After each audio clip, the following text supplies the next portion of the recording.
Quality और consistent performance के लिए सिर्फ सिल्वर पंप्स एंड मोटर्स, नाम याद रखना।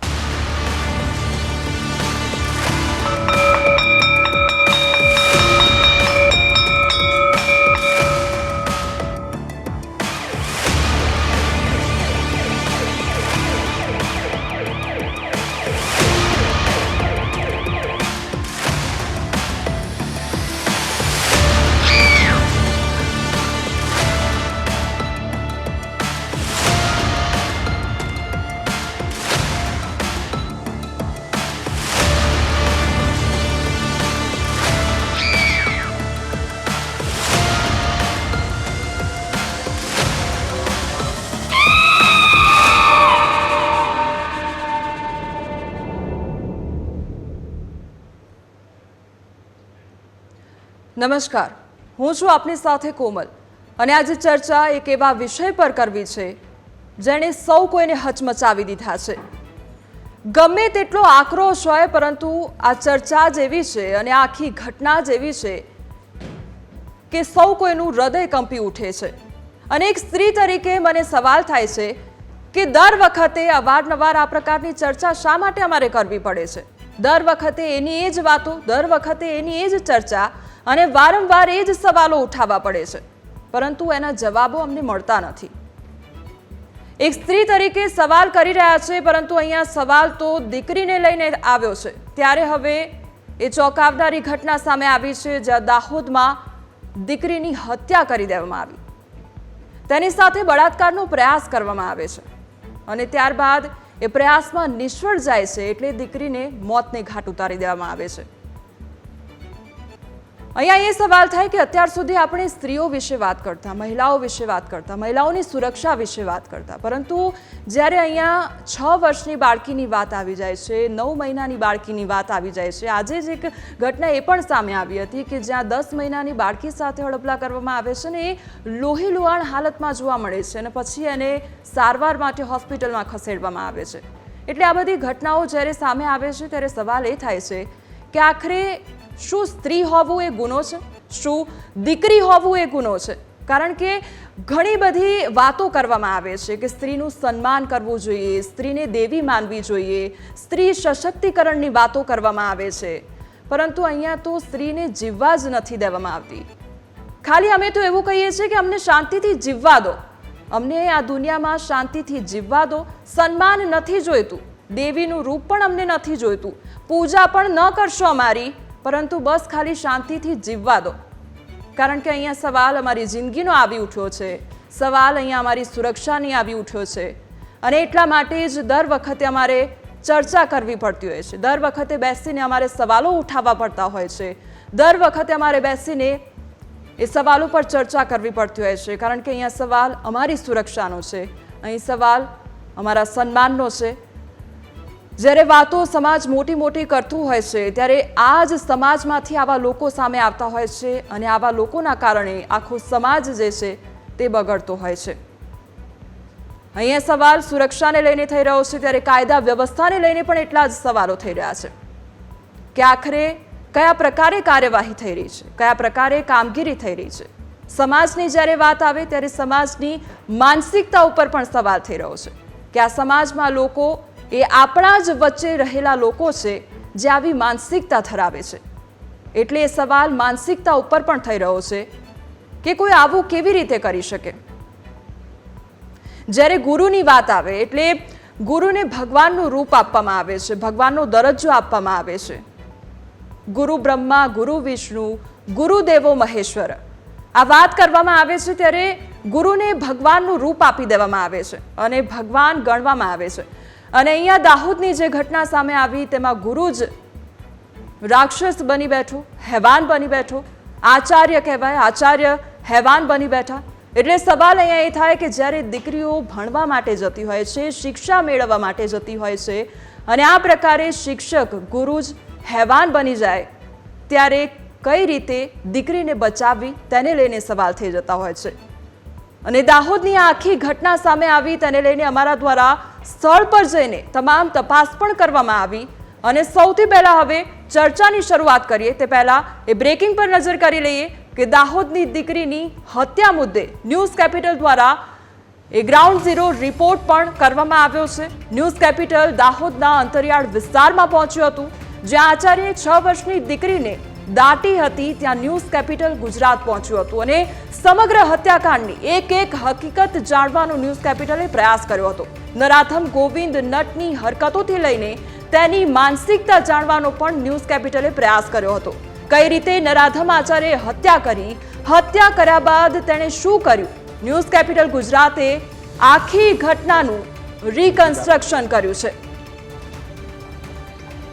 અને નોંધનીય છે કે દાહોદના સિંગવડની તોરણી પ્રાથમિક શાળામાંથી આ બાળકીનો મૃતદેહ મળી આવ્યો હતો અને 6 વર્ષની માસૂમ દીકરીની શાળાના આચાર્યએ જ હત્યા કરી હતી. હત્યારા આચાર્ય ગોવિંદ નટની તપાસમાં ચોંકાવનારા ખુલાસા થયા છે.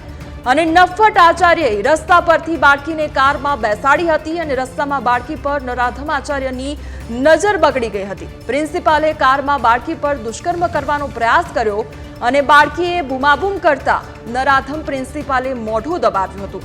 આખો દિવસ બાળકીને કારમાં જ રાખી હતી. શાળા છૂટ્યા બાદ બાળકીનો મૃતદેહ શાળામાં મૂકી દીધો હતો. કોઈને જાણ ન થાય અને કોઈ પણ પ્રકારની શંકા ન જાય એટલા માટે ગાડીમાં તેનો મૃતદેહ રાખવામાં આવ્યો અને ત્યારબાદ બાળકીને શાળામાં મૂકી દેવામાં આવી હતી. એટલે સવાલ અહીંયા એ થાય કે એનું જે આચાર્યનું નામ સામે આવ્યું છે તે ગોવિંદ નટ સામે આવ્યું છે. એટલે અહીંયા તમે એ જુઓ કે ગોવિંદ નામ સાથે જોડાયેલો આ વ્યક્તિ અને આ પ્રકારની હેવાનિયત તેને સામે આવે છે અને 6 વર્ષની બાળકી સાથે બળાત્કાર કરવાનો પ્રયાસ કરે છે અને તેના પ્રયાસમાં જ્યારે તે નિષ્ફળ જાય છે ત્યારે તેને મોતને ઘાટ ઉતારી દેવામાં આવે છે. ત્યારે ન્યૂઝ કેપિટલ ગુજરાત દ્વારા આખો ગ્રાઉન્ડ ઝીરો રિપોર્ટ તૈયાર કરવામાં આવ્યો છે. સ્થળ પર જઈને તેમના દ્વારા તપાસ કરવામાં આવી અને આખું કૃત્ય તેના દ્વારા કેવી રીતે આચરવામાં આવ્યું હતું તે અંગે પણ પૂછપરછ કરવામાં આવી છે.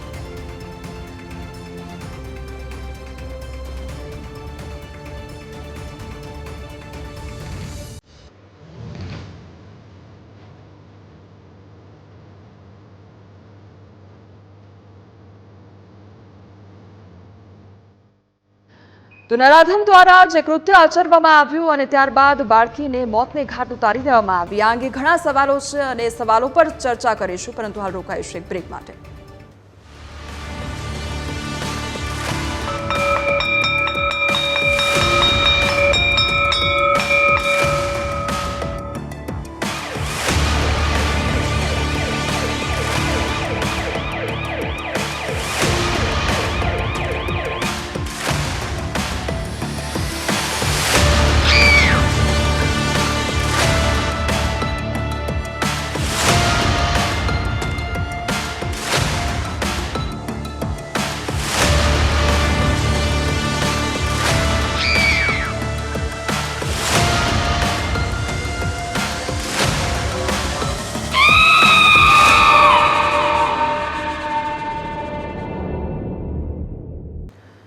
તો બાળકી સાથે હેવાનિયત ભર્યું કૃત્ય આચરવામાં આવ્યું અને તેને લઈને જ ઘણા બધા સવાલો છે અને સવાલોના જવાબ મેળવવાનો પ્રયાસ કરવો છે અને એ સમજવું છે કે આખરે આ કેવી માનસિકતા લોકો ધરાવતા હોય છે. અને એ વિષય પર ચર્ચા કરવા માટે અમારી સાથે સૌથી પહેલા તો આઉટપુટ હેડ જીગર જોડાઈ ગયા છે. આ સાથે પૂર્વ ડીપીઓ KR પોટા અમારી સાથે જોડાઈ ગયા છે.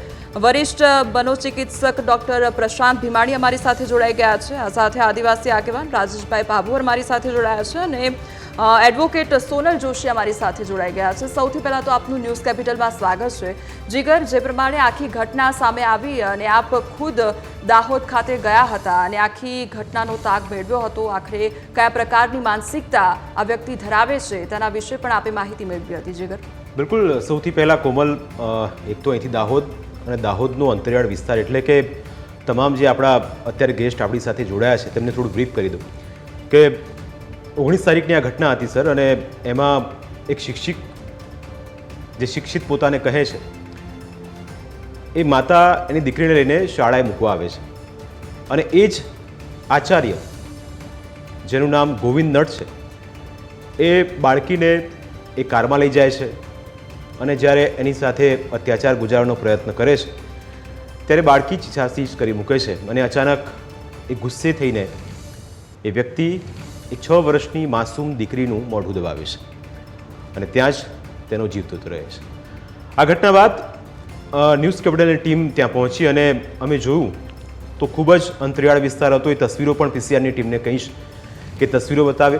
આ દ્રશ્યો શાળાના છે, પણ આ એ રસ્તાઓ છે જ્યાંથી અમે પસાર થયા. તમે વિચાર કરો કે આ એ દાહોદ જિલ્લો છે કે જ્યાંથી રાજ્યના શિક્ષણ મંત્રી આવતા હોય. એ વિસ્તારમાં સ્થિતિ કયા પ્રકારની છે એ પણ અમે આપને બતાવીશું. પણ જ્યારે અમે ત્યાં પહોંચ્યા, એ લોકો સાથે વાતચીત કરી, શાળાના જે શિક્ષકો હતા તેમની સાથે વાતચીત કરી, જે નાના નાના ભૂલકાઓ હતા એ દ્રશ્યો પણ બતાવીશું કે શાળાની અંદર જ્યારે અમે પહોંચ્યા ત્યારે બાળકો સાથે અમે સંવાદ કર્યો, એમની સાથે ચર્ચા કરી અને જ્યારે જાણ્યું તો ખ્યાલ આવ્યો કે અહીં સ્થિતિ ખરેખર ખરાબ હતી. એટલે આખો ઘટનાક્રમ વિસ્તારથી સમજવા જઈએ તો આપણે ડિબેટ દરમિયાન ચર્ચા કરતા રહીશું. પણ કોમલ, અહીં તસવીરો, જેટલા પણ દ્રશ્યો સામે આવ્યા એ ખરેખર ચોંકાવનારા હતા. પીડિત પરિવારના જ્યારે હું ઘરે પહોંચ્યો, એમના ઘરથી અંતર, જે શાળાનું અંતર છે, ખૂબ દૂર હતું. એટલે એમને નિત્યક્રમે હતો કે કોઈ રસ્તામાંથી પસાર થાય તો દીકરીને કોઈની બાઇક પર, કોઈની ગાડીમાં બેસાડી દઈએ. એટલે અહીં વિશ્વાસની આખી વાત હતી, કારણ કે ભરોસો ગામડામાં સૌથી વધારે ભરોસાપાત્ર લોકો હોય એવું કહેવાતું હોય છે. પણ કદાચ આ કમનસીબ આ દીકરી હતી અને એની સાથે આચાર્યએ આખો આ ખેલ કર્યો. ત્યારબાદ પરિવારને મળ્યા, એમની સાથે વાતચીત કરી અને જાણ્યું તો ખ્યાલ આવ્યો કે 10:30ના સમયમાં 19મી તારીખે ગુરુવાર હતો અને તૈયાર કરીને દીકરીને એક માતા શાળાએ જ્યારે મૂકવા જતી હોય અને એ જ સમયે સાંજે જ્યારે પરત ન ફરે ત્યારે ધ્રાસકો કોઈ પણ માતા પિતા હોય તેને લાગે, અને એવું જ આ પરિવાર સાથે થયું. એક જવાબદાર મીડિયા માધ્યમ હોવાના નાતે અમે એ પરિવારની ઓળખ છતી કરી નથી, એને દર્શાવ્યા નથી, એમના ચહેરા દર્શાવ્યા નથી, અને એમની સાથે જે સંવાદ કર્યો હતો એ પણ અમે આપને સંભળાવીશું. પણ આખા ઘટનાક્રમમાં મને જે જોવા મળ્યું એ ખરેખર ચોંકાવનારું હતું. અને જે જગ્યાએ અમને પહોંચતા, એટલે કે હાઈવેથી પહોંચતા પહોંચતા જ અમને 25 કિલોમીટર દૂર જવું પડ્યું હતું. અને એ સાંકડી ગલીઓમાંથી, એ રસ્તાઓમાંથી કદાચ કોઈ ગમે તે કરી શકે, કોઈને ખબર પણ ના પડે એવી આ શેરીઓ હતી, એના રસ્તા એવા હતા. એક દ્રશ્ય જ્યારે સામે આવ્યું ત્યારે બાળકો ચાલતા ચાલતા ત્યાં આવતા હતા. એટલે એક સવાલ એ પણ થયો કે શું અહીં કોઈ વ્યવસ્થા નથી વાહનની, કે આ રીતે કોઈની બાઇક પાછળ, કોઈની ગાડીમાં સવાર થઈને જવું પડે. શાળાએ પહોંચ્યા ત્યાં પણ એ તસવીરો કોમલ સામે આવી. જીગર, એટલે આ તસવીરો તો એટલી ભયાવહ છે અને એની સાથે સાથે એટલા સવાલો પણ ઊભા કરે છે કે આખરે આ બાળકો કરે તો કરે શું, અને આખરે કોઈના ઉપર ભરોસો મૂકે છે તો પણ પછી એ લોકોને એના ફળમાં શું પ્રાપ્ત થાય છે એ તો આપણે સૌ કોઈએ જોયું. સૌથી પહેલાં સવાલ મારે પ્રશાંતભાઈને કરવો છે. પ્રશાંતભાઈ, આપ એક મનોચિકિત્સક છો અને સવાલ મારે માનસિકતાને લઈને જ કરવો છે કે આ પ્રકારના લોકો જ્યારે આ પ્રકારનું કૃત્ય કરે છે, હેવાનિયત એ લોકોની સામે આવે છે, એટલે શું એ લોકોના મગજમાં ચાલતું શું હોય છે, કયા પ્રકારના એ લોકો વિચારો ધરાવતા હોય છે અને આખરે પછી આટલી હદ સુધી પહોંચી જતા હોય છે? બહુ દેખીતી વાત છે કે આવા લોકો ક્રિમિનલ માઇન્ડસેટ ધરાવતા હોય છે. એમને ઇમ્પલ્સિવ બિહેવિયર કહેવાય. એટલે એમની કોઈ પણ આવેશ કે આવેગ ઉપર કોઈ નિયંત્રણ નથી. બીજી વસ્તુ એ છે કે આવા લોકો જે છે એ કદાચ હું તો એવું કહી શકીશ કે આ પહેલા પણ આ પ્રકારના કોઈ ગુના એમણે કર્યા જ હશે. એક્ઝેક્ટલી કદાચ કોઈ નું ખૂન ના થયું હોય, પણ એ પહેલાની બધી ઘટનાઓ છે એ બધી થઈ ચૂકી હશે એવું મને લાગે છે. કારણ કે આ પ્રકારના જે વ્યક્તિત્વ હોય છે એ આવું નાના મોટા છમકલા કર્યા જ કરતા હોય છે. એટલે આ માનસિકતા જે છે એ ક્યાંથી આવે છે તો કે આવી માનસિકતા જે છે એ એમના ઉછેરમાંથી આવે છે, આપણે સૌ જાણીએ છીએ. અને એમની પોતાની અંદર રહેલા મૂલ્યોનો વિકાસ યોગ્ય રીતે ન થયો હોય અને એમને એવું લાગતું હોય કે અમે તો કંઈ પણ કરીને છૂટી જઈશું, એવું પણ એમને હોય. એટલા માટે આ પ્રકારનું વર્તન થતું હોય છે. બીજું એ છે કે મોટાભાગના આવા કિસ્સાઓમાં જ્યારે વિશ્વના ક્રિમિનલ રેકોર્ડ્સનો તમે અભ્યાસ કરશો તો તમને ખબર પડશે કે આવા કૃત્યો કરનાર, નાના બાળકો પર કૃત્યો કરનાર, જેને પીડોફાઇલ્સ અમે કહીએ છીએ, આવા કૃત્યો કરનાર જે લોકો છે એ લોકો નજીકના સગાઓ હોય છે, કાં નજીકના પડોશીઓ હોય છે, કાં તો નજીકના ઓળખીતા જ હોય છે. 80 થી 90% કિસ્સાઓમાં આ પ્રકારનું જ કારણ બહાર આવે છે, કારણ કે બાળક બહુ ઝડપથી એ લોકો પર વિશ્વાસ મૂકી દે છે અને એટલા માટે આવા લોકો એ વિશ્વાસનો ગેરલાભ પછી ઉઠાવે છે અને પોતાની અંદર રહેલી વિકૃતિઓને સંતોષવા પ્રયાસ કરે છે. અને આવા લોકો જે છે એ લોકોના માનસિક રીતની જો મગજની અંદર આપણે જો વિચાર કે કલ્પના કરીએ તો એ લોકોમાં સતત આ પ્રકારની એક સેક્સ્યુઅલ હિંસા જ મગજમાં ચાલતી હોય છે અને એ વૃત્તિ જે છે એ અનિયંત્રિત રીતે એ લોકોની અંદર કન્ટિન્યુઅસ ચાલતી હોય છે. એટલે એ લોકોને એ ખબર જ નથી હોતી કે આ વૃત્તિ જે છે એને કેવી રીતે સમાજ માન્ય રસ્તે સંતોષવી.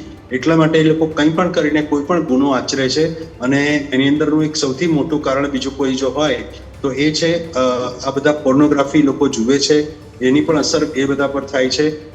હમણાં જ ગવર્મેન્ટે બહુ સરસ એક માનનીય સુપ્રીમ કોર્ટે ચુકાદો આપ્યો કે ચાઇલ્ડ પોર્નોગ્રાફી પર નિયંત્રણ કર્યું. તો એ પણ આનું એક બહુ મોટું કારણ છે આવા લોકોની અંદર આ પ્રકારની વિકૃતિ વધવાનું.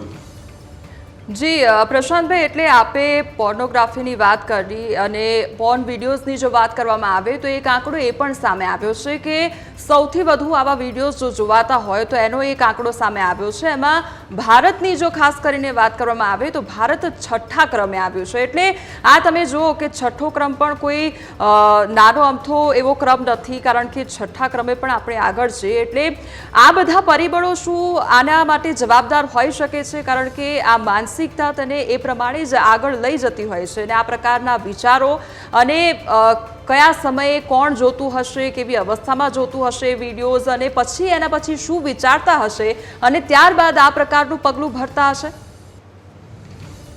એબ્સોલ્યુટલી, કારણ કે આ પ્રકારના વિડીયોઝ જે છે એ મનમાં ચાલી આવતી આવી વિકૃતિઓને ભડકાવવાનું કામ કરે છે અને આ પ્રકારના જે વિડીયોઝ છે એ ક્રાઇમને ભડકાવવાનું કામ કરે છે. કારણ કે એની અંદર તમે જુઓ તો કોઈ પણ પ્રકારનો આ બધા જે પોર્નોગ્રાફિક વિડીયોઝ છે એની અંદર તો કોઈ પણ પ્રકારના મૂલ્યોની વાત જ નથી હોતી. એટલે વ્યક્તિ પોતે પોતાના હાથમાં પર્સનલ લેવલે પોતાનો વિડીયો હોય છે અને એટલા માટે પોતે જઈને એની સીધી જ અસર એના માનસ પર થાય છે. એટલું જ નહીં, પણ આ પ્રકારના લોકો અંદર આ વિડીયોઝને જ્યારે એ લોકો ફેરવતા હોય છે ત્યારે એમાં પણ ઘણી બધી રીતે આ પ્રકારની વિકૃતિ એકમાંથી બીજી વ્યક્તિ સુધી પહોંચે છે અને આ વારંવાર આ બધા વિડીયો જોઈને લોકોને એવું લાગે છે કે આ બધું તો કોમન છે, એમાં કંઈ બહુ વાંધો નથી. એ પ્રકારની એક ખોટી માનસિકતા ઊભી થાય છે અને એના લીધે પોર્ન વિડીયોઝની અસર બહુ ભયંકર ખરાબ રીતે લોકોના માનસ પર થઈ રહી છે અને એ બહુ સત્ય, વૈજ્ઞાનિક સત્ય છે કે આ પ્રકારની અસરો થાય છે. જી રાજેશભાઈ, મારે તમને પણ સવાલ કરવો છે. આપ એક આદિવાસી આગેવાન છો અને આદિવાસી વિસ્તાર સાથે પણ આપ એટલા જ સંકળાયેલા રહ્યા હશો અને આદિવાસી વિસ્તારના જે લોકો છે તેમની સાથે પણ આપ સતત સંપર્કમાં રહેતા હશો. એટલે અહીંયા સવાલ શું આવીને ઊભો રહી જાય છે કે શું ત્યાં આગળ પૂરતી સુવિધાઓ નથી, શું રસ્તા એ પ્રકારના નથી, તે લોકોને ટ્રાન્સપોર્ટ સિસ્ટમ એ પ્રકારની નથી મળતી, શું એ લોકોને શિક્ષણ એ પ્રકારનું નથી મળતું, કે એ લોકો વિચારતા નથી? અહીંયા સવાલ શું આવીને ઊભો રહી જાય છે કે આ પ્રકારની ઘટનાઓ બનતી હોય છે? જી મેડમ, દાહોદ જિલ્લાના જે ટ્રાઇબલ વિસ્તાર જે છે એમાં સેવાડા સુધી જે શાળાઓ સ્કૂલો છે એની અંદર ખરેખર સુવિધાનો અભાવ છે. એમાં ટ્રાન્સપોર્ટેશન, છોકરાઓને આવવા જવાની મુશ્કેલીઓ પડતી હોય છે. એટલે એ ખરેખર અમારા જે વિસ્તારની અંદર જે બધી ઘટનાઓ થઈ રહી છે તો એનું કારણ અમુક ત્યાંની સુવિધાનો અભાવ પણ હોય છે આવવા જવા માટે બાળકોને. અને બીજી વસ્તુ છે કે આ જે ઘટના થઈ છે ગુરુ શિષ્ય અને શર્મિંદા કરે એવા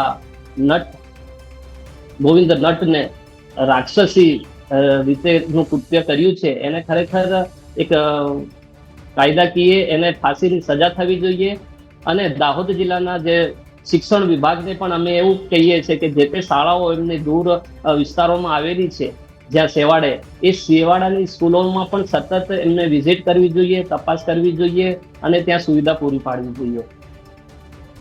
રાજેશભાઈ, અહીંયા આદિવાસી લોકોની પણ વાત થઈ રહી છે, દાહોદના વિસ્તારના લોકોની વાત થઈ રહી છે, રોડ રસ્તા અને તે પ્રકારની સુવિધાઓ નથી મળી રહી તેના વિશે વાત થઈ રહી છે, પરંતુ અહીંયા સવાલ જાગૃતતાને લઈને પણ થઈ રહ્યો છે કે શું એ પ્રમાણે એ લોકોને શિક્ષણ આપવામાં આવતું હોય છે? કારણ કે હવે શિક્ષણની જ્યારે વાત આવે ત્યારે અહીંયા તો આચાર્ય જ આખો હેવાન બની ગયો તે પ્રકારની ઘટના સામે આવી છે, એટલે ત્યાં પછી કેવી રીતે શિક્ષણ પ્રદાન કરવામાં આવતું હશે તેને લઈને તો સવાલ છે. અને બીજી, હવે જે બાળકો ત્યાં આગળ શાળાએ જતા હશે, જે મા બાપ હશે તે પોતાના બાળકોને શાળાએ મોકલતા હશે ભણવા માટે, એ પણ હવે 10 વખત વિચાર કરશે કે અમારે પોતાના બાળકને શાળાએ મોકલવું કે ન મોકલવું. અત્યાર સુધી આપણે જોયું કે હજુ પણ એ વિસ્તાર ક્યાંક આપણને પછાત જોવા મળતો હોય છે ને ત્યાં આગળ જાગૃતતા ઓછી જોવા મળતી હોય છે, અને એવામાં જો આ પ્રકારની ઘટના સામે આવે છે તો ત્યાંના જે લોકો હોય છે હજુ વધુ વિચારતા થઈ જાય છે કે આપણે આપણા બાળકને નથી મોકલવું, ઘરે રહેશે તો સાજું રહેશે, બહાર જશે તો પછી કંઈક એની જોડે થઈ જશે. એટલે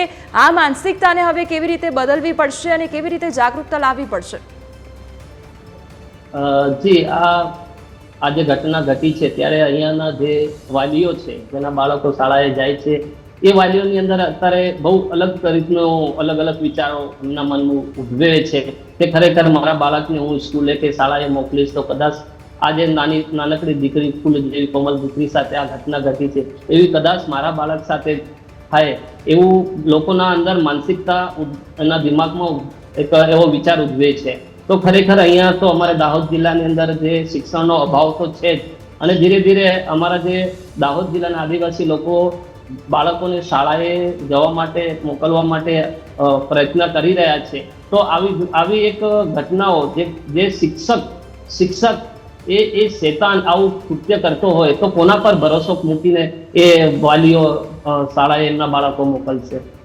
જી, આપણી સાથે કેઆરભાઈ પણ જોડાયેલા છે. કેઆરભાઈ, આપને પણ સવાલ કરવા માંગીશ. આપ શિક્ષણ જગત સાથે જોડાયેલા વ્યક્તિ છો, એટલે અહીંયા સવાલ એ પણ થાય કે જ્યારે શાળાએ બાળક જતું હોય છે ત્યારે ભણવા માટે જતું હોય છે અને શિક્ષક પર વિશ્વાસ મૂકવામાં આવે છે, માતા પિતા એ ગુરુ પર વિશ્વાસ મૂકે છે કે જ્યારે અમારું બાળક ઘરથી બહાર નીકળે છે ત્યારે કંઈક સારું શીખીને ઘરે આવશે, કંઈક શીખ મેળવીને આવશે, કંઈક સમજણ મેળવીને આવશે. પરંતુ આ ઘટનામાં તો બધી જ વસ્તુ વિપરીત જોવા મળી અને આજે આચાર્ય છે તે જ હેવાન બન્યો. એટલે અહીંયા બાળકો શિક્ષક પર હવે વિશ્વાસ કેવી રીતે કરશે, માતા પિતા શિક્ષક પર કેવી રીતે વિશ્વાસ કરશે, અને આ બાળક જ્યારે ભણવાને લઈને શાળાએ જતા હોય છે અને આ પ્રકારની તેની મોત થઈ જાય એ કેટલું શિક્ષણ જગત માટે સંસાર કહેવાય?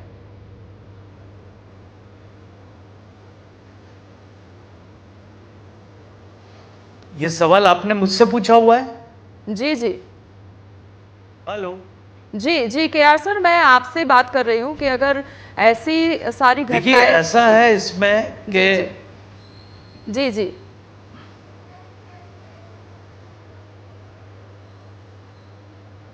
जी आप कंटिन्यू कीजिए. जी, इको आ रहा है. उसमें ऐसा है, देखिए कि ये घटनाएं जो बनती हैं वो पर्टिकुलर व्यक्ति के द्वारा बनती है. उसमें जनमानस के ऊपर इसकी असर थोड़े समय रहेगी. बाकी समाज में इतने गलत लोग नहीं हैं जितना चित्रित हो जाता है. अब ये शिक्षक, इसकी मनोवृत्ति किस तरीके से जन्म लिया, किस तरीके से उद्भव लिया, तो जरा मैं आपको बेस देना चाहूँगा. हमारे शिक्षण जगत में व्यक्ति विशेष बनने के लिए बहुत कुछ जो है... इको आ रहा है. जी आपकी आवाज आ रही. जी जी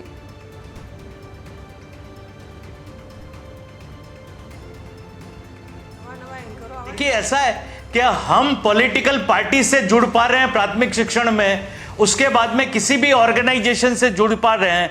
ये सज्जन आरएसएस और वीएचपी से भी जुड़े हुए थे, और उसके बाद में हमारे सर्व शिक्षा अभियान आने के बाद में अलग अलग डेजिग्नेशन आए, सीआरसी, बीआरसी आए, ओआईसी ट्रेनिंग आए. तो हर व्यक्ति अपने आप को प्रस्थापित करने की कोशिश करता है और बड़े बड़े लोगों से मिलके ये प्रस्थापित करता है कि मैं खुद विशेष आदमी हूं और मुझे विशेषाधिकार मिल गए हैं कि मैं समाज में और व्यवसाय में कुछ भी गलत कर सकता हूं. अब ये व्यवसाय जगत के लोग और समाज के लोग ये चीज समझ नहीं पा रहे हैं कि व्यक्ति विशेष नाम की कोई चीज ही नहीं होती. हम बार बार गीता पढ़ने का या गीता को इंट्रोड्यूस करने की बात कर रहे हैं, पर कर्म के सिद्धांत की हम कभी बात नहीं कर रहे हैं, कर्ता और कर्म की बात हम हमेशा व्यक्ति विशेष से जोड़ देते हैं।